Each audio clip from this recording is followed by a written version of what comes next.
Hello students, कैसे आप लोग। आई होप आप लोगों की मैथ्स की तैयारी बहुत अच्छी चल रही होगी। ठीक है, आई नो वीडियो बहुत दिन से अपलोड नहीं हुई है क्योंकि मेरी तबीयत बहुत ज़्यादा खराब थी। मैं अब यहाँ पे कुछ क्वेश्चंस को आप लोगों के लिए लेकर आई हूँ जो एनसीईआरटी के बहुत इंपॉर्टेंट क्वेश्चन है, even exam point of view से भी काफ़ी इंपॉर्टेंट है और एक आधा क्वेश्चन आपको देखने के लिए मिल सकता है। ठीक है, तो इसलिए मैं यहाँ पे कुछ छोटी छोटी वीडियोस आपके लिए लेकर आई हूँ। टिल द एग्जाम तक कोशिश करूंगी कि आपको एक छोटी छोटी वीडियो से आइडिया दूं, क्योंकि ज्यादा लंबा स्क्रीन पर भी बैठना आप लोगों की आईज के लिए ज्यादा अच्छा नहीं है और मैथ्स का काम होता है पेपर पेन उठाकर अपनी तैयारी को इनहेंस करना। ठीक है, तो यहाँ पर जो कुछ क्वेश्चंस है मुझे लगता है कि बच्चों को एंड टाइम तक भी डाउट रहते हैं, उन क्वेश्चंस को मैं आप लोगों के लिए लेकर आई हूँ। आई होप आप लोगों को ये क्वेश्चंस काफी पसंद आएंगे। वीडियो को जरूर एंड तक देखना। ठीक है, वीडियो काफी यूजफुल होने वाली है। तो स्टार्ट करते हैं अपने पहले क्वेश्चन से।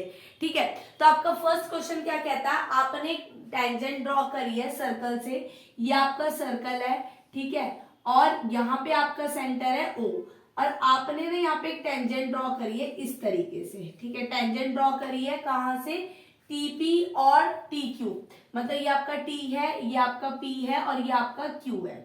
ठीक है, आपने यहाँ पे इसको ज्वाइन कर दिया। अब ठीक है, आपने ज्वाइन कर दिया। अब ये आपसे पूछ रहा है PTQ, दैट मीन्स ये वाला एंगल जो है वो ट्वाइस है OPQ के, मतलब यहां पर ये वाला OPQ को ज्वाइन करो, इसके ट्वाइस है। ठीक है, समझ आ गया क्वेश्चन क्या कह रहा था। क्वेश्चन ये कह रहा था कि एक सर्कल है जिसका सेंटर O है, वहां पर दो टेंजेंट ड्रॉ हो रही है TP और TQ, और आपने प्रूव करना है कि PTQ जो है वो ट्वाइस है OPQ के, मतलब इस वाले एंगल के। तो लेट करेंगे, लेट आंसर करा, लेट करा आपने। PTQ को क्या लेट कर लिया भाई, PTQ को मैंने लेट कर लिया है थीटा। ठीक है, PTQ क्या हो जाएगा, थीटा। ठीक है, अब क्या करें, मैं बात करती हूं इन ट्राइंगल PTQ की। PTQ ट्राइंगल की बात करी तो भाई PTQ plus TPQ plus TQP, इनका सम कितना आ जाएगा 180 डिग्री। ठीक है, PTQ आपने क्या लाइट करा बेटा, थीटा। अच्छा, अब मुझे क्या चाहिए, मुझे किसकी वैल्यू, भाई आप लोगों ने एक वो पढ़ा होगा सर्कल चैप्टर में, इंपॉर्टेंट क्या होता है, एक तो एक पॉइंट से जब दो टेंजेंट ड्रॉ होती है तो वो आपस में क्या होती है, इक्वल, और दूसरा ये होता है कि जब किसी सेंटर से किसी टेंजेंट पर हम एक लाइन ड्रॉ करते हैं तो वो क्या होती है, परपेंडिकुलर। दैट मीन्स ये जो पूरा एंगल है, ये जो पूरा एंगल है ये कितना है 90, लेकिन मुझे किसकी वैल्यू चाहिए, सिर्फ OPQ की। तो कैसे करेंगे हम लोग, क्या फाइंड करेंगे, TPQ। TPQ क्या हो जाएगा भाई, ट्वाइस TPQ, क्यों, इजिकल टू 180, क्यों हुआ, क्योंकि TP जो है वो TQ के बराबर है, तो इसके जो एंगल है वो भी आपस में क्या हो जाएंगे, इक्वल हो जाएंगे। ठीक है, तो twice of TPQ is equals to 180 minus theta, और जब आप बनाओगे TPQ की वैल्यू क्या आ जाएगी, 90 माइनस थीटा बाय 2। ठीक है, ये आए। अब सिंपल है, PTQ थीटा। अब आप OPQ की वैल्यू निकालो, अब आप OPQ की वैल्यू निकालो। OPQ की वैल्यू कैसे निकलेगी बेटा, OPQ की वैल्यू आपकी निकलेगी, क्या बोलते हैं, OPQ की वैल्यू आपकी निकलेगी जब आप OPT में से, एंगल OPT में से TPQ एंगल को माइनस कर दोगे। तो OPT कितना पूरा एंगल होता है 90 डिग्री, 90 प्लस थीटा बाय 2, 90 से 90 कट गया।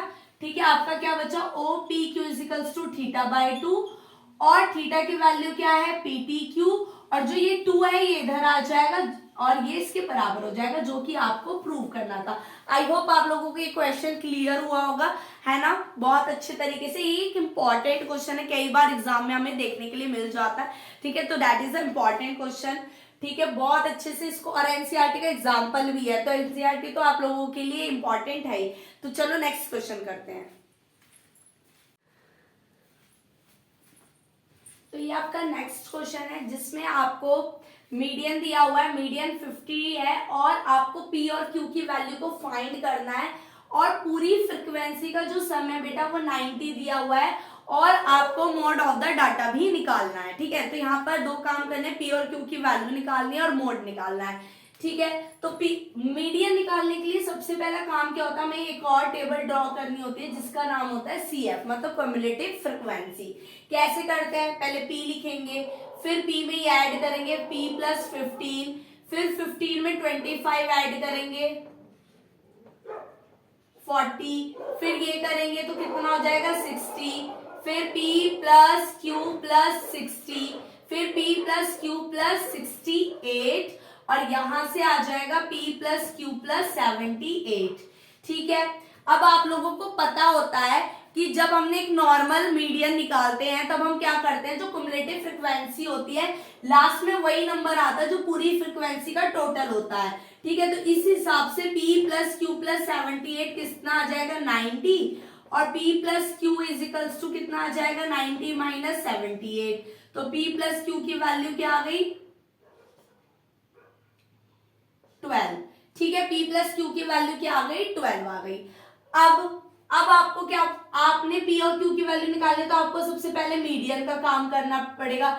मीडियन का फॉर्मूला होता है L plus n by 2 minus c f upon में F इंटू में H। ठीक है, ये आपका मीडियन का फॉर्मूला है। मीडियन कितना है बेटा 50। अब कौन सी लोअर लिमिट लेनी है, कौन सी फ्रिक्वेंसी लेनी है, कौन सी क्युमुलेटिव फ्रिक्वेंसी लेनी है, ये वाला क्वेश्चन माइंड में आता है। तो इसको चूज करने का सबसे शॉर्ट ट्रिक तरीका ये होता है कि जो सबसे ज्यादा बार आई है फ्रीक्वेंसी 25, आप 25 को पुट कर लो। ठीक है, 25 की ये 25 आपका F हो जाएगा, इसकी लोअर लिमिट हो जाएगी, और ये आपका CF हो जाएगा। तो डाल दो 40 प्लस n बाई 2, 90, n क्या है 90, 90 बाई 2 45 माइनस P माइनस 15 और अपॉन में 40।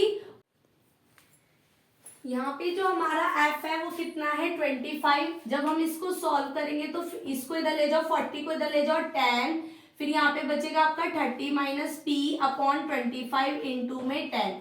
10 जो इधर डिवाइड में चले जाएगा कट गया, 25 इजिकल्स टू 30 माइनस P, और यहाँ से P की वैल्यू आपकी आ जाएगी 5। P की वैल्यू यहाँ पे क्या आ गई आपकी 5। अब P की वैल्यू यहाँ पे 5 आ गई, तो P प्लस Q कितना दे रखा था 12। तो जब यहाँ से P की वैल्यू पुट करेंगे और Q की वैल्यू को फाइंड करेंगे तो Q की वैल्यू आपकी आ जाएगी 7। ठीक है, अब हमें क्या फाइंड करना है मोड, तो बोर्ड पे स्पेस नहीं है, मैं मोड के इसको इरेज कर दे रही हूं।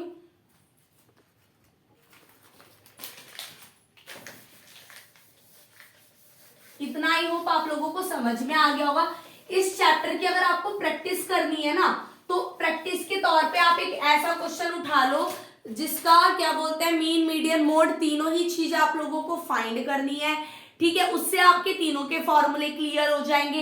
एक एज्यूम मीन मेथड कर लो और एक स्टेप डेविएशन मेथड की प्रैक्टिस कर लो। क्यों, अगर बाय चांस क्वेश्चन आ जाए कि find the mean by assume mean method या find the mean by step deviation method, तो आप लोगों को कोई भी प्रॉब्लम ना आए। ठीक है, तो गिनती के इसके सिर्फ आपको 4 या 5 क्वेश्चन करने हैं। सेम ऐसे ही क्वेश्चन एनसीईआरटी में भी दिया हुआ है, इसलिए मैंने इसको प्रेफरेंस दी है। बहुत अच्छा क्वेश्चन है और आने के चांसेस भी हैं।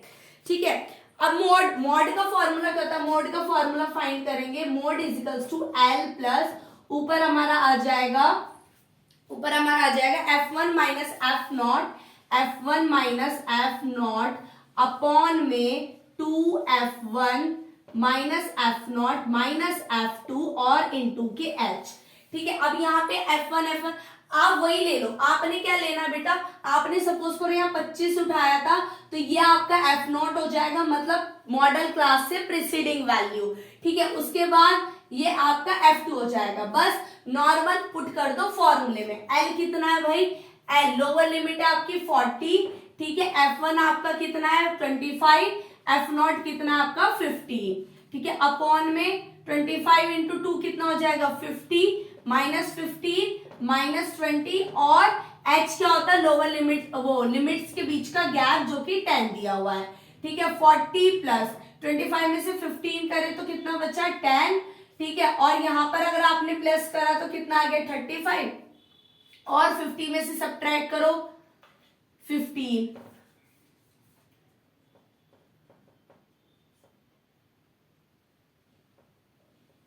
ठीक है, देखो यही वही फॉर्मेट आपको एग्जाम में भी फॉलो करना है कि आप सबसे पहले फॉर्मूला पुट करो, फिर आप उनको बताओ कि भाई हमने F0 ये लिया, F1 ये लिया, F2 ये लिया, और फिर उसके बाद आप क्या करो, वैल्यूज को पुट करो। ठीक है, this is well and good, क्योंकि इससे हमारे आने के चांसेस बहुत अच्छे होते हैं। तो हमारा जो बचा 40 प्लस 100/50, 40 प्लस अगर मैं इसको डिवाइड 15, सॉरी यहाँ 15 है, और अगर मैं इसको डिवाइड करूं तो 6.67 समथिंग आएगा। तो 46.67 जो है वो आपका क्या निकल जाएगा, आंसर निकल जाएगा।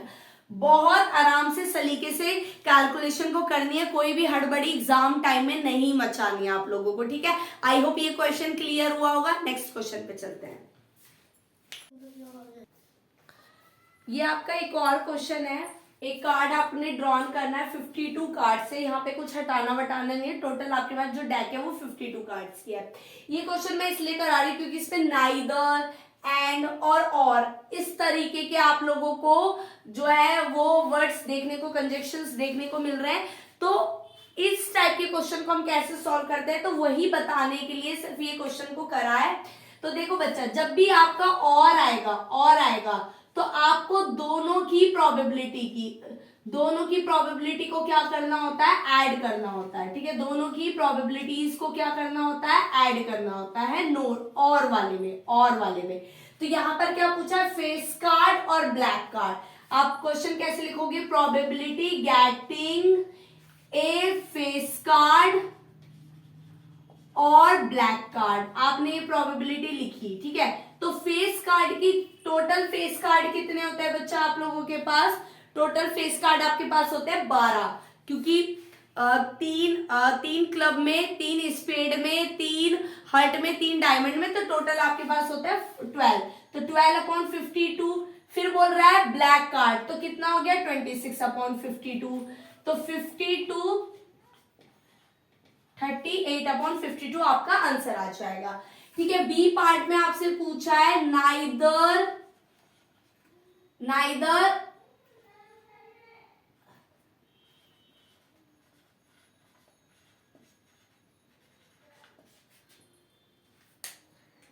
एस और नॉर किंग पूछा है। तो अब हम पहले क्या करेंगे, हम लोग एस और किंग की प्रोबेबिलिटी को निकालेंगे और उसे 1 में से माइनस कर देंगे। मतलब अगर हमारे पास किंग भी आ रहा है और हमारे पास एस भी आ रहा है, तो दोनों की प्रोबेबिलिटी को ऐड करेंगे और 1 में से माइनस कर देंगे। तो किंग की प्रोबेबिलिटी कितनी है भाई, 4/52, और एस की कितनी है, 4/52, और इसे हमने किस में से करना है, 1 से माइनस, 1 माइनस 8/52। ठीक है, तो कितना आंसर आ जाएगा, आपका आंसर आ जाएगा 44/52। ठीक है, थर्ड देखो, थर्ड पार्ट जिसमें आपका सिंबल आ रहा है एंड। तो यहां पर जब एंड आता है तो यहां पर हम ऑप्शन लेते हैं, मतलब जैक की अलग निकालेंगे, ब्लैक कार्ड की अलग। तो probability a jack and a black card. ठीक है, तो जैक की प्रोबेबिलिटी कितनी आ जाएगी बच्चा, जैक की प्रोबेबिलिटी आ जाएगी आपके पास 4 जैक्स होते हैं। ठीक है, 4/52, और ब्लैक कार्ड की कितनी आ जाएगी, 26/52। तो आपका आंसर आ जाएगा 2/52। ठीक है, क्योंकि 2 जैक तो ब्लैक कार्ड के भी आ गए, तो 2/52 आपका क्या आ जाएगा, आंसर आ जाएगा। ठीक है, आई होप आप लोगों को ये क्लियर हो गया होगा। ठीक है, छोटी सी वीडियो है, काफी यूजफुल क्वेश्चन है, जरूर वीडियो को वॉच करना और प्रैक्टिस करना, और ज्यादा समय को वेस्ट नहीं करना, अपने पेपर पैन का जरूर यूज करना। मोस्ट ऑफ द क्वेश्चन जो है वो हमारे एनसीईआरटीज में से बनकर आते हैं, तो कुछ चैप्टर है जिनको आप पहले एनसीईआरटी से कवर करो तो ज्यादा अच्छा, उससे बाहर आता भी नहीं है, जैसे हाइट एंड डिस्टेंस हुआ। ठीक है, मीन मीडियन मोड हो गया, इसको आप एनसीईआरटी से प्रैक्टिस कर सकते हो। हाइट एंड डिस्टेंस को बहुत अच्छे से आप एनसीईआरटी से प्रैक्टिस कर सकते हो। सरफेस एरिया एंड वॉल्यूम, इसको आप अच्छे से प्रैक्टिस कर सकते हो। ठीक है, तो सबसे पहले अपनी एनसीईआरटी को क्लियर करना, और उसके बाद आप लोग और अदर क्वेश्चंस को अटेम्प्ट करने की कोशिश करना। ठीक है, आई होप आप लोगों को वीडियो काफी अच्छी लगी होगी। लाइक करना, शेयर करना, और कमेंट भी जरूर करना कि कैसे आपको ये क्वेश्चंस कैसे लगे। छोटी वीडियो है लेकिन काफी यूजफुल है, जरूर देखना, मस्ट वॉच। Bye bye.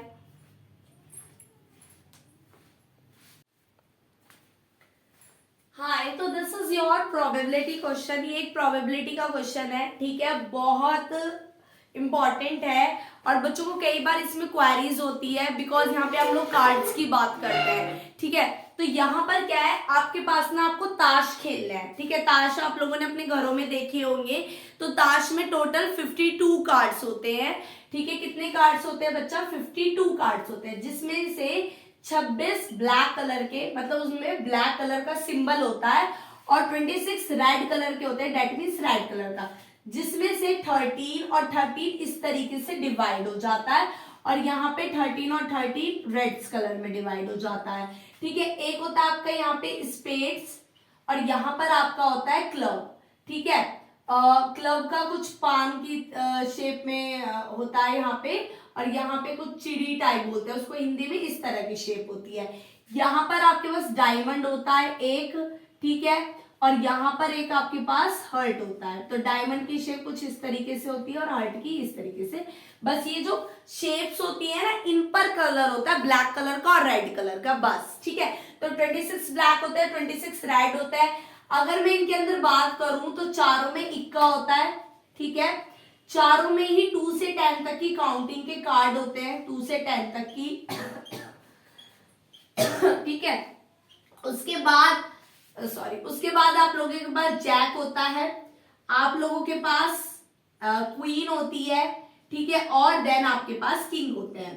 इन तीनों को आप लोग बोलते हो फेस कार्ड। क्या सिंबल करा जाता है यहाँ पे? फेस कार्ड, ठीक है। इन तीनों को क्यों फेस कार्ड क्यों बोला जाता है? क्योंकि यहाँ पे ताश पे जो है ना फेस बना रहता है, फेस का स्ट्रक्चर होता है, इसलिए इसको क्या बोला जाता है? फेस कार्ड, ठीक है। अब क्वेश्चन को पढ़ते हैं। तो बेसिक चीजें समझ आ गई, आई होप समझ आ गई होगी, इसमें यही है।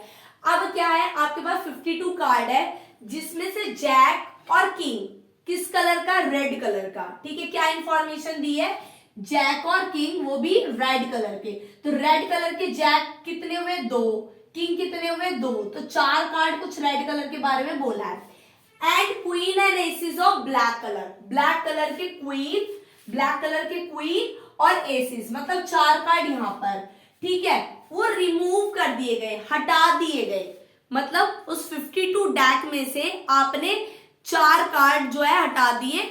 4 कार्ड तो रेड वाले हटा दिए और 4 कार्ड जो है वो ब्लैक कलर के हटा दिए, रिमूव कर दिए, ठीक है। फिर आप लोगों ने बाकी के कार्ड को मिक्स करा रैंडमली और आपने प्रोबेबिलिटी निकालनी है, ठीक है।